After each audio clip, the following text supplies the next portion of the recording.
ไม่สุงค่ะเมื่อได้เป็นวันที่23เดือนธันวาคมที่6ปี2026ในตอนได้เฮาค่ะมารับถอมโดยเพร้อนไหม้แห้งแล้งลงแลระหว่างอันก้นเมืองเฮาหลีฮู้หลีหางแฮนไหวในปี2026ในโลกลมฟ้าค่ะได้เด้อร้อนไหม้มาเดจังมีเปิงเป็น El Niño อยู่ดีตั้งฝ่ายโพค้นคว้าและฝ่ายฟีฟ้าราศีโลกลมฟ้า WMO คาดล่ำว่า มีตื้อตั้งสูงถึง63%ดีอันเดเตอร์มีรองเฮาเฮียงเสียวก็เยียนเป็นซูเปอร์เอลนีโญนะคะอิงเนอโลกลมฟ้าเฮาคาตื้อฮ้อนไม่มาจังไหนเสียวก็จังมีพรตุ่มยอนต่อเมืองคมตุ่มในละลายตอนค่ะเหมือนจังหนังตอนที่หนึ่งค่ะเปิงเป็นลองค้อนไม้แลแฮงแล้งเฮ็ดจังไหนคะในเมืองคมตุ่มในจางครบโทบยาฟิงฟ้าราศีตีอันค้อนไม้เลอเส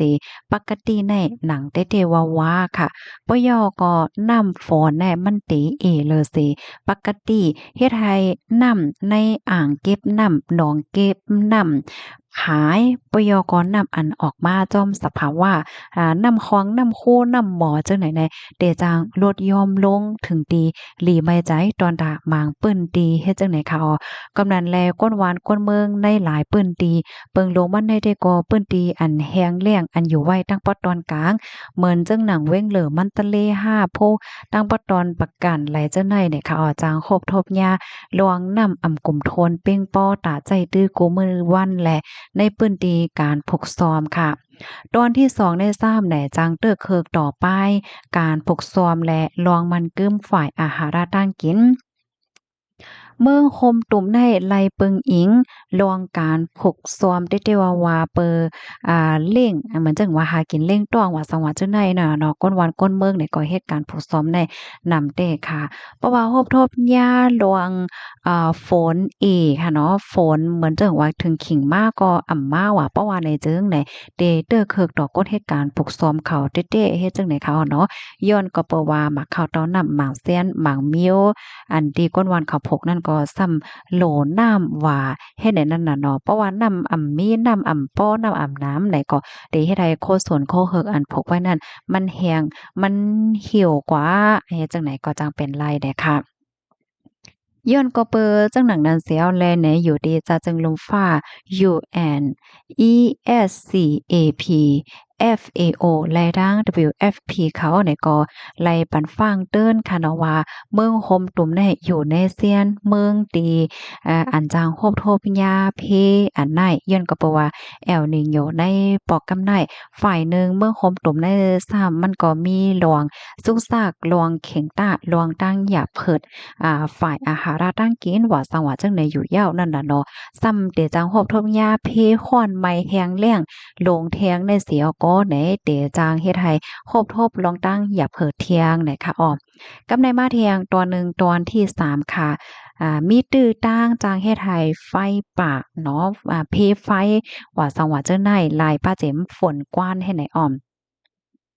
อิงเนอร์ฟิงฟ้าราศีที่มันร้อนไหม้แห้งและแห้งแล้งว่าซังว่าจั่งใดในมันก็จังเฮ็ดให้เป็นมาไฟป่าไหลง่ายแล้วก็จังเป็นเพไฟลุกลามไหม้กว่าหลายปึ้นตีเฮ็ดให้เนาะเบิ่งลงมาในแต่ก่อนได้ปึ้นตีป่าไหม้ตั้งปอดตอนเหนือและตั้งปอดวันออกเมืองคมตุมไหนออกก็ให้แลสติกันป้าเกี่ยวกับไปลองเพไฟ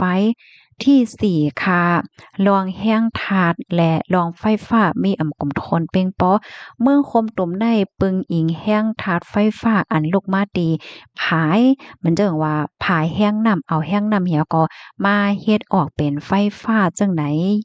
ไหนอ้อเมื่อว่าน้ำในแม่น้ำในหนองน้ำมันลดย่อมกว่าเพราะว่าในเจิงไหนมันก็เตจังเฮ็ดให้ลองเฮ็ดออกไฟฟ้าได้ลดย่อมกว่าป้าจ้อมเสียวก็เฮ็ดให้ไฟฟ้าอันใจตื้อในเฮิรนเยในวันในเมืองแหละจังไหนก็มันกลมทนเป้งป้อเตเฮ็ดให้ ไฟฟ้าได้ใกล้ๆรับหมอด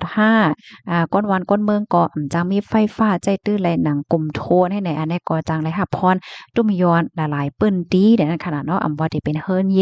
โครงการโรงงานอันเปิ้นโหลดใจไฟฟ้าว่าสังว่าจังได๋ไหนเพราะว่าเฮาค้ามาด้วยครบๆได้ก่อไหน ที่ในเมืองโฮมตมได้ก็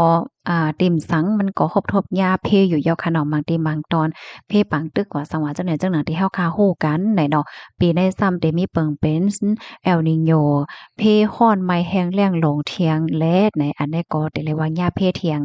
เพซ้อนเพอันว่านั้นยาวเนี่ยค่ะในฐานะที่เฮาคาเป็นก้นวันก้นเมืองในเฮาคาซ้ำกึ่งดีฮู้และห่างแฮนจึงหือเนี่ยเนาะข้อที่หนึ่งค่ะไฮไลต์ออนกันจัดการนำไว้ เมื่อเหลียวในตึงมีข้าวยามอยู่ค่ะอ๋อพี่ๆน้องๆเฮาค่ะที่อันไรหับถ่วมในตอนในเหย้าในได้ก็จางมีตื้อต่างและข้าวยามหางแฮนอยู่ค่ะเหมือนจังหนังเอาอ่างน้ำอมน้ำลงจังไหนในค่ะนะข้าใจเก็บน้ำไว้เมื่อว่าฝนตกในค่ะเนาะเมื่อเหลียวในหลายๆเปิ้นตีก็ยังมีตื้อต่างฝนที่ได้ฝนจังตกกว่าสังว่าเฮ็ดจังในอยู่ค่ะก็คัดใจเก็บน้ำไว้หั้งไผหั้งมันไหนค่ะเนาะ เลอเซว่าเอาน้ำใส่โอ่งใส่อ่างไว้เหย้ามันก็มีลอกลาอีหยังเที่ยงค่ะล่ะที่จังเก็บนำไว้ไหลนั่นก็หารายต้าแหวก็เก็บไว้บางคนเนี่ยเปิ้นนี่ก็ซื้อถังน้ำโหลงเลยค่ะนะที่เปิ้นที่พี่น้องเฮาขายอยู่จ่องเปิ้นเลขกันจ่องเปิ้นมีความหัวบางคนเนี่ยเปิ้นมีไว้เฮ็ดให้คันนี้ถังน้ำโหลงเนี่ยใจไหลเป็นหลายวันค่ะเนาะเพราะว่าใจในหอในเฮิรนก้นเฮิรนมีหลายก้อนได้อะโลใจไหลครึ่งหน้านั่นน่ะเนาะก็เข้าใจเก็บนำไว้ค่ะ เที่ยงตอนหนึ่งไหนก็เปลี่ยนไปแลกลายการใจตื้อเพราะว่าจัดปานกูมือวันเหมือนจังหนังให้เฮาคาเอาน้ำแน่ค่ะนะใส่อ่างค่ะเนาะใส่อ่างใส่กะละมังว่าจังหวะเฮ็ดจังไดเหี่ยวก็เอามาล้างหวานล้างหังเฮ็ดไหนแต้นที่เฮาคาเปิดก๊อกน้ำมาบางปอกเพราะว่าเฮาคาสูบพักว่าเฮาคาล้างหวานว่าเฮ็ดจังไดเฮาคาได้เปิดก๊อกน้ำไว้จังแหนมจ้ะเพราะว่าเฮาคาเปิดก๊อกน้ำเหี่ยวก็ล้างเนี่ยมันกินน้ำแห้งน่ะอาลาก้อยกะว่าเพราะว่าเฮาคาเอาน้ำใส่หวานจะลุงลงเหี่ยวก็ล้างเฮ็ดจังไดจึงมันได้จอย เปียงแจ้จ่ายนำลายเฮ็ดจังได๋อ้อย่อก็เอาน้ำล้างหวานน้ำล้างผักเนาะจังได๋เนาะน้ำที่มันเหลือจังได๋ค่ะนะกว่าโคตรต้นไม้เฮ็ดให้ใจน้ำหนังมีกามีขันเลยค่ะย่อก็แทงตอนหนึ่งก็กดทัดด้วยตอนน้ำแลกอกน้ำหิมหอมเฮิรนเจ้ากล่าวว่าจ่องมันโคจ่องมันก้อยจังเนี่ยเนาะเพราะว่ามันโคเนี่ยจึงน้ำก็เต็นไหลกว่า8เสียหลายน้ำนาไหนกำในมาแทงตอนหนึ่งในตอนของการพกซ้อมค่ะ พี่น้องเฮาเขาตีอันพกซ้อมหมอกหมากคาโคหมากข้าวเต้านำนั่นใดก็เลิกพกพักหมากหมอกหมากคาโคที่อันอายุมันปอดอันที่ใจนำเอแหละจังได๋ก็เป็นตั้งเลิกอยู่เหมือนกันในค่ะเนาะได้เงาลายที่แห้งแล้งว่าสังว่าเจิ้นได้เฮ็ดไหนค่ะที่สองไหนก็ลุ่มลาด้วยถึงโตสัตว์อันเจ้าเก่าเล้งป้าไหนค่ะอันนี้ก็ลำลองเหมือนกันค่ะนะเหมือนจังหนังคอกโวคอกควายคอกหมูแหละจังเนี่ยเนาะ ก็ด้วยว่าคอกหมูคอกวัวเฮาคาได้จ่องล่มเข้าล่มออกหลีห้าไหนเพราะว่าเฮาคาด้วยหลอมในตอนในเนี่ยจึงมันติเฮ็ดให้ร้อนไหม้แห้งน่ะอาล่าแหวก็เฮ็ดให้โตสัตว์อันพี่น้องเขาเลี้ยงไว้นั้นมันอยู่หลีเนาะมันอยู่หลีเซเนี่ยเพราะว่ามันอยู่หลีมันเป็นหังกว่าในก็ตึกคึกค่ะเนาะตึกคึกว่าจังหวะเฮ็ดไหนนะเฮียก็ให้เลยด้วยปลาลวงน้ำกินโตสัตว์อันเลี้ยงไว้เนาะผักเยอะนางเขียวอันตีโตสัตว์กินว่าเจ้านายเฮ็ดไหนคะอ้อม พอมันร้อนแรงน่ะอาลาในตัวสัตว์ก็ได้เครียดค่ะเนาะเต็มเกี่ยวให้ก็เอาอยู่ลีได้ง่ายนะมันจังหนังตีหนองห้ายาในเป็นหือพองก่อมโฮค่ะเนาะจ่องพอมีปนพ่อนเข้าปลาเข้าทัดก่อมโฮค่ะเนาะมันมุมอยู่ลีค่ะนะหมู่เป็นการล่าเนี่ยค่ะว่านั้นรู้สึกว่าตั้งน้ำจังได๋ค่ะแน่กำในเฮาคามาถ่อมด้วยเที่ยงตอนหนึ่งฝ่ายป้ายอยู่หลีเนี่ยค่ะก็ไฮไลต์สติลวงมดใส ลวงตั้งกินตั้งยำแลนำกินตอนดากโกนค่ะเนาะเพราะว่ามันร้อนไหม้แห้งน่ะอาลาพักแน่นะเพราะว่าเฮาคายเฮ็ดเหย้าได้เฮาเอาไว้ตั้งดอกไว้ในตู้เย็นน่ะพี่น้องเฮากำเหลียวกวยมันเหม็นเอาเนาะเพราะว่าเฮาคายกินยาพักติมันเหม็นมันเหลียวเนี่ยมันติแฮต้องเฮาคากวาดต้องกวาดต้องเฮจังได๋นั่นน่ะเนาะ ย่อก็เงิ่งลองอยู่กลางปางตากแหลดเฮียงน่ะอาลาโกเป็นลมแหลดลมเมาไหนอ้อมาเทียงตอนหนึ่งค่ะไฮไลท์หางเฮียนหับมือป้าหลวงไฟฟ้ารับหมดค่ะย้อนก็เปอว่าเพราะว่านำในมันลดยอมกว่าเหย้าไหนเฮียงอันเฮ็ดออกไฟฟ้าแล้วจังไหนก็มันก็จังลดยอมเหมือนกันกำลังเลยกึ่งลีหางเฮียนไว้เคิงใจโคตื้อเหมือนจังหนาไฟทาดว่าปาเวอร์แป้งว่าไฟเต้นว่าสังว่าจังไหนในอ้อ กำแน่มาเทียงค่ะลอกลายแห่กังอันเป็นไอก้องไอกว้านค่ะหางแฮนมีไว้ป้าผาต้มโซบผาปีกขุดหนังตึกเขาคือเคินไว้ก่อนหลีเพราะว่าพี่น้องเฮาเขาเลยกว่ากาดก่อนที่เลยเสิมว่าหันแม่นผาต้มโคนหนังอันเป็นแอ่นเก้าหานั่นค่ะนะเอามีไว้คือเขาคือเคินก่อนหลีเพราะว่าไอก้องไอกว้านเมืองโมว่าสังว่าจังได๋ฝนนำในให้เฮาค่ะจังเอามาใจตื้อเปิดได้แห่กลางฝนกว้าน PM2 จูดหาจังไหนเนาะย้อนว่าเพราะว่าไฟไหม้ป่าอะมันแรงแรงน่ะไหนมันก็มีไอก้องไอก้อนป้าอันไอก้องก้อน PM2.5เนี่ยก็แรงเหมือนกันตึกเคิกป้าอยู่หลีไลเหมือนกันไหนอ้อลองที่อันเฮาคาไลรับรู้ไว้เจเหมือเจ้าเสียก็มีลองห่างแฮนวิทยาไว้เพราะว่าแหน่จึงมันก็เตจังจอยลดยอมลวงเลือดร้อนลองอย่าเพิดเฮาคันเลยอยู่บ่ดอนตอนหนึ่งว่าจังดังใดค่ะอ้อพี่น้องเฮา